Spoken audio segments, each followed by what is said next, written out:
Hey everybody, after seeing the awful movie, The Matrix Resurrections, I canceled that one out and I saw the best film of the year, probably the best film I've seen in the last 3 years, without a doubt. And it's called The House of Gucci, directed by Ridley Scott. A stellar cast, Lady Gaga, she is incredible.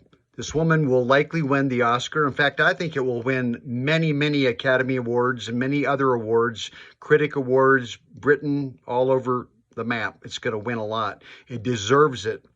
This is a powerful film based on the true story of the Gucci family, of course, who spawned the Gucci empire that's still very, very prevalent today, worth $65 billion. This is the story, a real story of the lives of the rich and famous. And guess what? Being rich and famous doesn't guarantee happiness. This family was anything but happy.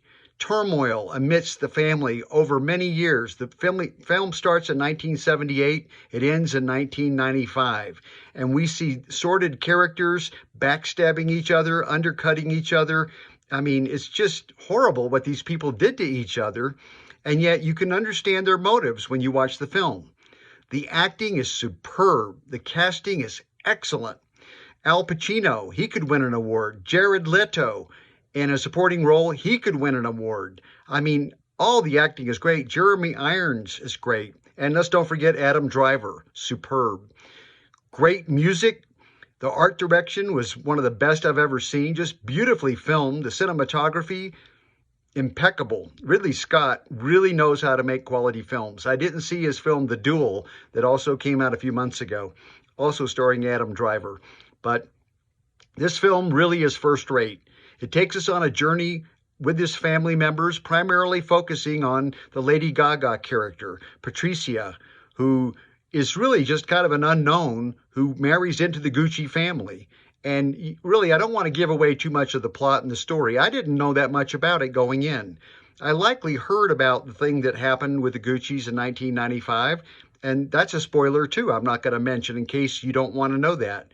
But if you already know that part of the story, then you're familiar how it's going to end.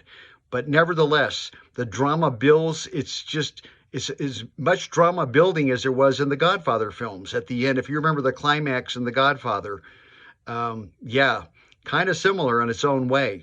They all speak English, I should say, with an Italian accent. And the Italian accents are perfect, in my estimation. They speak like real Italians would speak in English. So the film's in English. I wouldn't have minded if it was in Italian, to be honest with you. I love Fellini films. But no, it's in English. And the music score is superb. First-rate script. The dialogue and the screenplay will probably win an award too.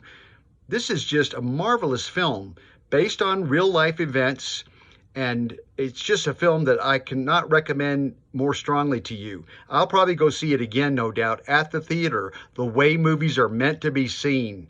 Don't wait to see this one at home when you're talking through the movie and you're stopping it to get up and get a snack and go to the restroom. This ought to be seen at the cinema with an audience. It really is a powerful film. It's an artful film. And that's rare in Hollywood today. You know, most films in Hollywood are formula movies, tacky, awful formula movies. Across the board, 90% of them are just junk nowadays. It's so disappointing. I read a quote the other day that someone said, okay, so there were a lot of great films made up through 1980. Can we just move on and leave those behind? Why would you want to do that? Those films ought to be revisited often. The films of the 1970s, in my opinion, were some of the best movies ever made still today. Around 1980, we started seeing the advent of the blockbuster film. You had Star Wars, Jaws, Close Encounters, and studios realized, boy, if we roll some megabucks and put great special effects, a lot of action, people love that kind of thing, and so that goes on today. Same with comedies. The comedies are dumbed down today more than ever. This film doesn't do that to the audience.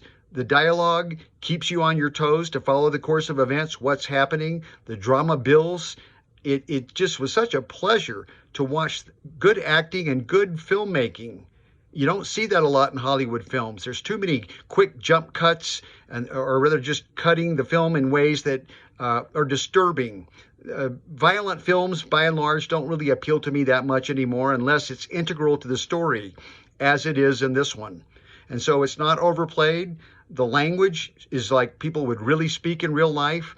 It's an incredible movie, folks, and I can't say much more about it here without giving away plot, devices and things that go on in the storyline.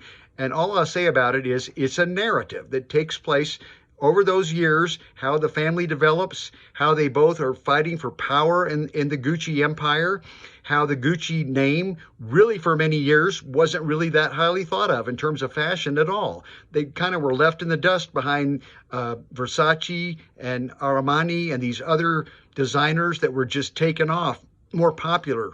Gucci was left behind making handbags and shoes. And they did a good job at that, but nobody thought of them much in terms of fashion design, dresses and menswear and that kind of thing.